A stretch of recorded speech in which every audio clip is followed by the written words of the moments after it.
Bonjour à tous, Trotty Riders, Trotty Riders, bienvenue sur la chaîne Electric Surf. Aujourd'hui, j'ai l'honneur de vous présenter cette magnifique trottinette électrique de la marque Awesome. Il s'agit du modèle DT2 Pro. Nous allons tout découvrir sur ce joli bolide. C'est parti pour l'intro vidéo.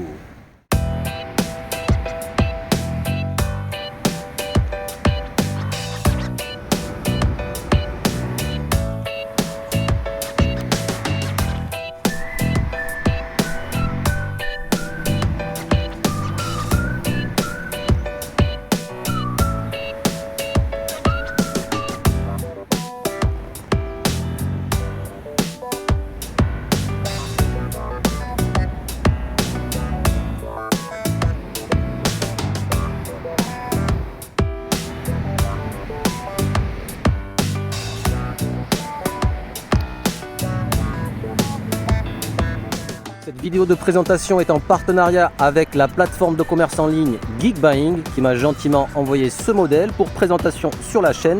Merci à eux. Je laisse en description de la vidéo le lien partenaire pour que vous puissiez retrouver ce modèle et faire vos comparatifs avec d'autres modèles dans le cas où vous recherchez une mobilité électrique afin de soulager vos déplacements et surpasser le trafic lorsque c'est congestionné. La marque Awesome débarque en force sur le marché de la trottinette électrique et vient compléter sa gamme avec ce modèle en bimoteur. Il s'agit du modèle DT2 Pro, moteur 1100 watts à l'avant et 1100 watts à l'arrière, développant jusqu'à 2200 watts. Nous pouvons charger la batterie de 52 volts 23.4 ampères grâce à ces deux nouveaux ports de charge logés sur la partie supérieure avec ces clapets bien ergonomiques. Donc on pourra y brancher deux chargeurs pour la recharger 2 fois plus rapidement. On remarque assez rapidement la bonne qualité de ces finitions. Fini les vieux grips de skateboard qui retiennent la poussière. Fini le vieux deck en silicone qui couvre l'intégralité du deck et qui masque les vis. Nous avons une finition nervurée de type carbone 3D avec des bandes latérales en silicone pour une meilleure accroche. Le nom de la marque sur la partie centrale, Awesome, avec un logo, l'électrique et un guidon qui représente la trottinette. Le modèle DT2 Pro imprégné sur la bande de silicone. Le cale-pied à l'arrière est de la même ambiance, design agressif, rainure centrale, silicone latéral avec des rondelles couleur bleue pour apporter une touche de couleur qui se marie avec les bandes LED latérales de couleur bleue. Je vous montre également les garde-boue. Regardez-moi ça à l'avant. On a une finition de type carbone 3D également. Et à l'arrière, il couvre bien le pneu puisqu'on a une sorte d'extension prévue pour une petite plaque d'immatriculation si vous arrivez toutefois à immatriculer votre trottinette. Et regardez-moi cette finition. On a un design toujours aussi nervuré avec une finition de type carbone 3D. Je vous montre rapidement le poste de conduite parce qu'il me tarde d'aller faire le test. On a un guidon assez large, il y a de la place pour fixer ses accessoires. À titre d'exemple, j'ai fixé mon support de smartphone. On allume la trottinette à l'aide de ce bouton on qu'on appuie 2 à 3 secondes et l'écran LCD va s'allumer. Il va nous demander un mot de passe ou le badge NFC que j'active de cette manière-là. Il y a 2 cartes NFC de poche qui sont fournies et une carte NFC de secours qu'on pourra ranger dans le portefeuille afin de faire des duplicata si jamais on perd ces 2 badges. Au niveau des informations du LCD, on a le compteur kilométrique, 2 km parcourus jusqu'à présent. Ici, nous avons les différents modes. Actuellement, je suis au max, en mode race. Si je veux diminuer, j'utilise le bouton inférieur ici. Je clique une fois, je passe en mode sport. Une autre fois, je passe en mode éco. Et pour l'augmenter, j'appuie sur le bouton plus ici. Je clique une fois, je passe en mode sport. Et en mode race, c'est le mode max. Sur la partie droite, nous avons le compteur de vitesse. Km à l'heure ou miles per hour, nous pouvons le régler. Sur la partie inférieure, le niveau de la batterie représenté par 5 barres, soit environ 20% par barre. Actuellement, je suis au max 100%.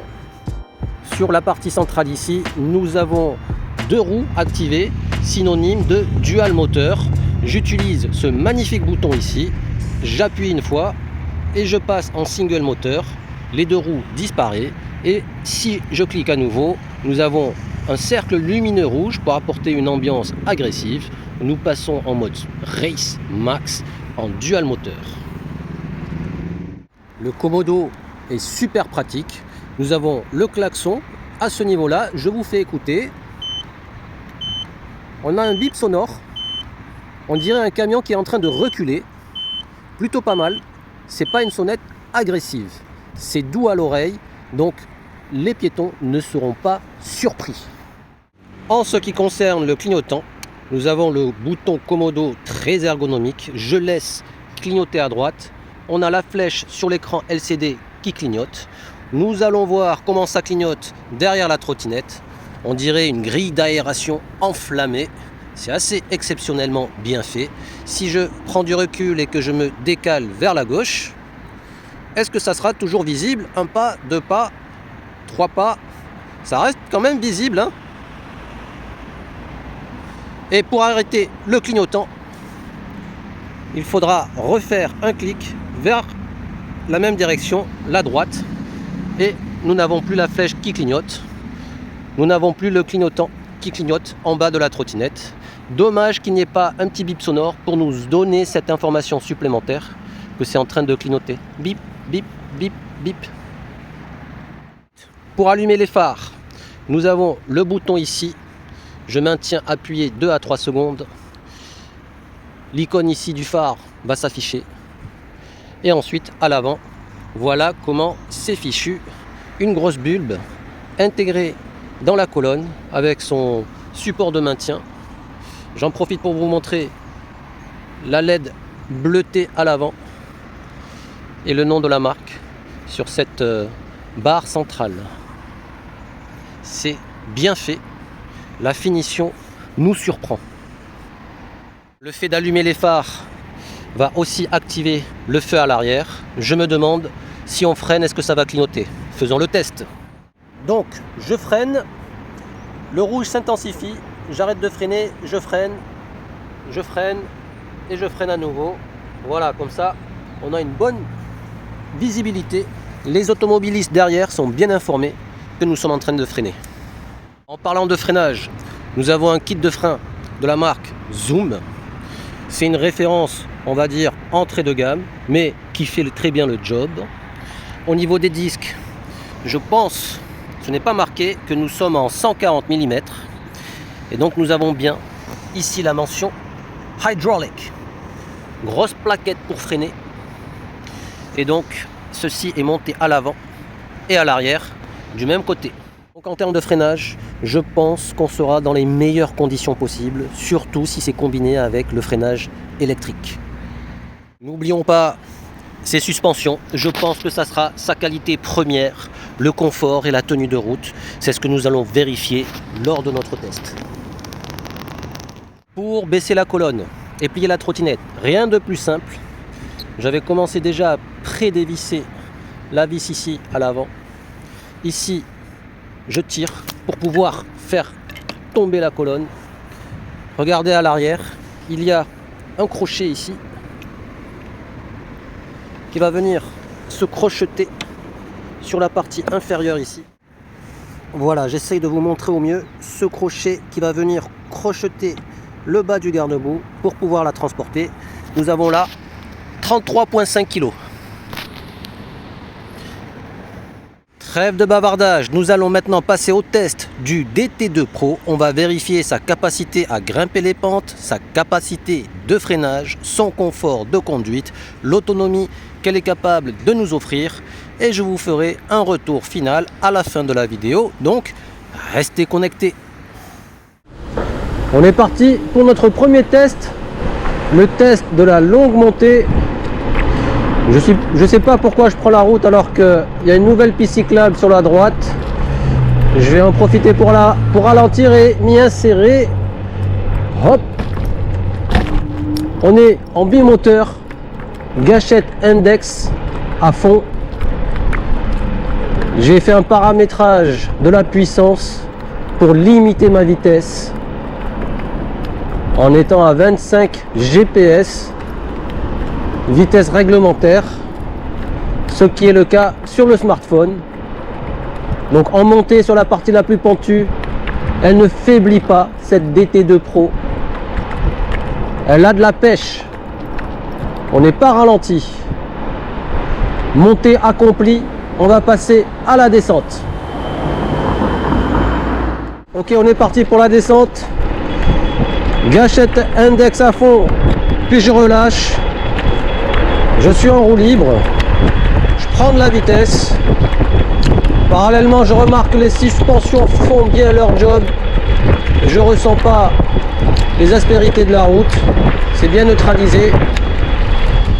40 compteurs, 36 GPS. On va tester les freins hydrauliques. Freinage maintenant. Ah oui, freinage très spontané. Je pensais pas m'arrêter bien avant le feu rouge. On peut continuer. Donc freinage très sécurisant. Et en plus, c'est sorti du carton. C'est tout neuf. Les plaquettes ne sont pas encore rodées. On va faire à nouveau un freinage ici. Oh, ça dérape et ça stoppe net. Incroyable. Donc en bimoteur, la montée, c'est sans effort. Elle accomplit avec facilité. Le freinage, waouh, c'est waouh. Ça c'est le côté positif des freins hydrauliques couplés avec les freins moteurs électriques, je pense. On est stoppé net. C'est très précis, c'est au poil. Et quant à la vitesse, je ne sais pas si on l'entend. Sur compteur, on dépasse les 25, mais GPS, je suis à 27. Il y a un bip sonore. Il y a une sorte de petit bip sonore, peut-être pour me dire que je dépasse les 25. Je clique pour passer en mode sport, le mode inférieur. Hop, bonjour, police nationale. Je ne sais pas s'ils ont un radar intégré à l'arrière du véhicule. Mais si je suis à 21 km/h sur compteur, j'ai pas de bip sonore. Est-ce qu'ils veulent prendre des photos ou traverser? Donc là, inférieur à 25, j'ai pas de bip sonore. On va tourner à droite, tester la rue pavée. Ce sont des pavés qui sont plutôt bien faits, bien alignés. On va tester le confort des suspensions. On va tester en même temps la sonnette. On dirait un camion qui recule.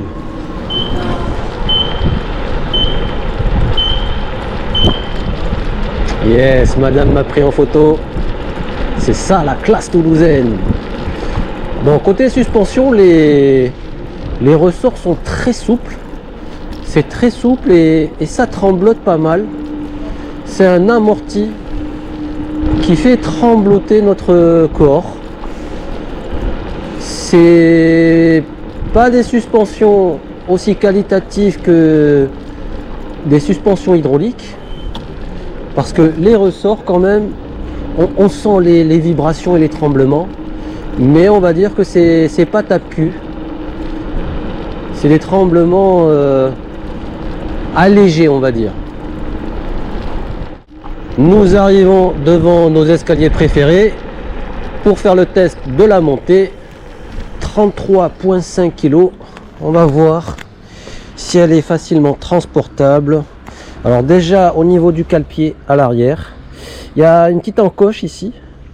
Donc c'est pas très ergonomique, ça fait un peu mal au doigt, même si on a les gants. Donc je vais prendre l'arrière par le bras et l'avant sous la colonne.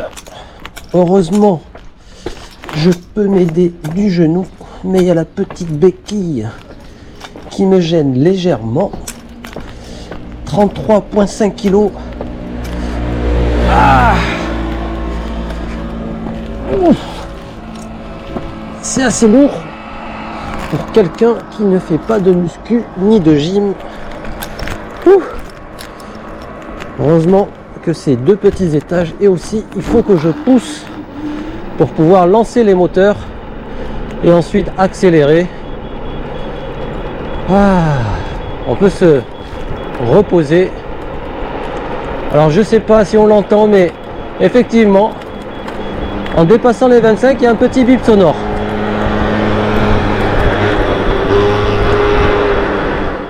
Là, on va arriver au Capitole.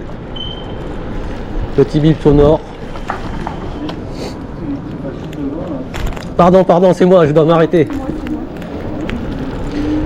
Petit bip sonore pour ne pas effrayer les piétons.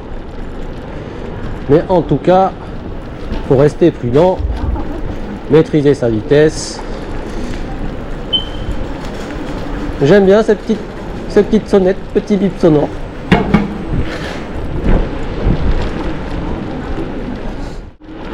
Petit point compteur, vu que j'ai lancé l'application pour suivre mon itinéraire. Niveau de la batterie, toujours les 5 bars. Et nous avons accompli 10 km. Donc 10 km accomplis, 5 barres restantes. C'est plutôt bon signe. On va dire qu'on a consommé une dizaine de pourcents pour accomplir 10 km. Donc autonomie très intéressante à condition de rouler à l'allure et à la vitesse max autour des 25 km à l'heure. En termes de maniabilité, vu que les suspensions sont plutôt moelleuses, on a tendance à rebondir, mais ce côté moelleux est réglable. Ensuite, en termes de pneus, je les trouve assez larges. Les rainures, on les sent. Il y a des mini vibrations. Et en termes de direction, elle est plutôt rigide. Peut-être parce que ça sort du carton.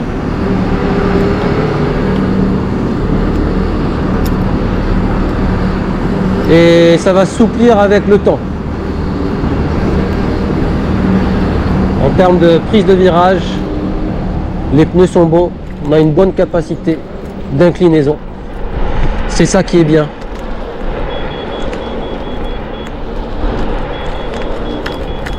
Là, le dos d'âne, version pavé, on le prend sans difficulté. On arrive à s'amuser quand même hein, avec ce modèle. On est haut, freinage bon, on est lumineux. On va s'arrêter et analyser l'ambiance lumineuse de la trottinette. Est-ce que j'ai allumé les phares? Oui. Phare allumé, ambiance bleutée. Et à l'arrière, feu rouge et ambiance bleutée sur le bas du deck avec le nom de la marque au sommet.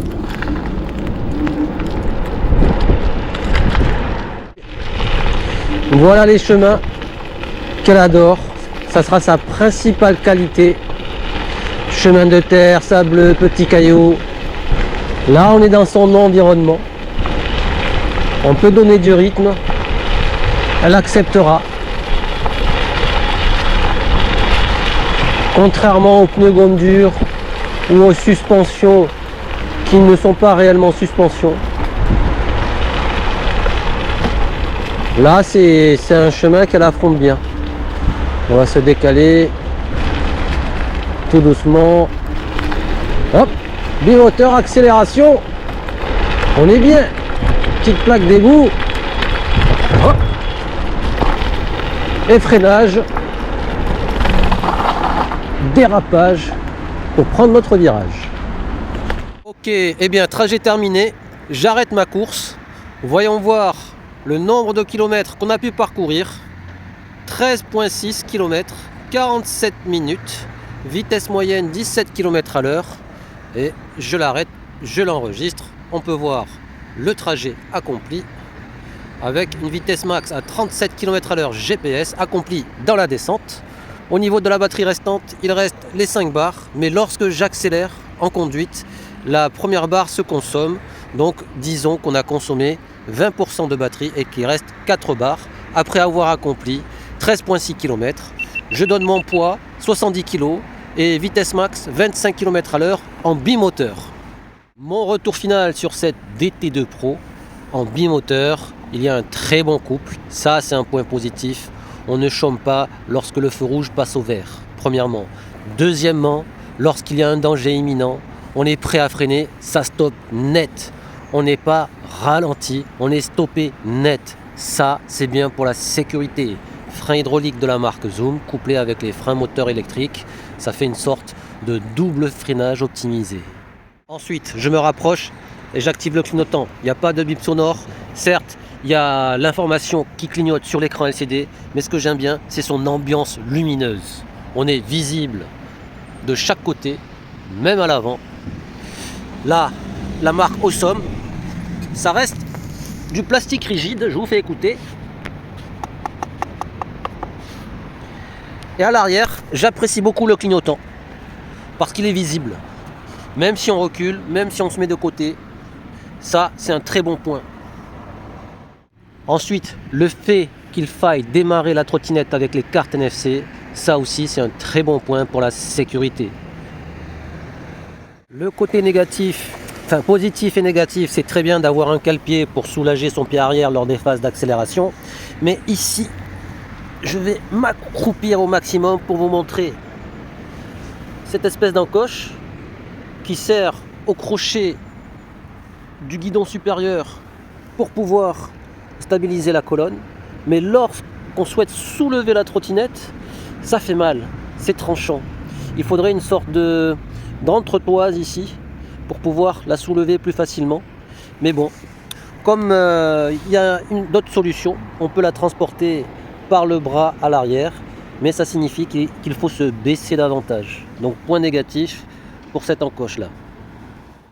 De manière générale, on appréciera son look, la qualité de ses finitions. Ils ont fait du bon travail. Il y a un look agressif, nervuré, moderne. Ça donne envie de mettre ses pieds. Cette présentation est désormais terminée. Nous arrivons à la fin de cette vidéo. Pour rappel, en description de la vidéo, le lien partenaire avec Geek Buying, plateforme de commerce en ligne pour l'achat de trottinettes électriques. Vous pourrez y faire vos comparatifs. J'espère que cette vidéo de présentation vous aura donné une meilleure idée sur ce modèle Awesome DT2 Pro. Sur ce, je vous dis à bientôt pour de nouvelles présentations sur la chaîne Electric Surf. Bye bye.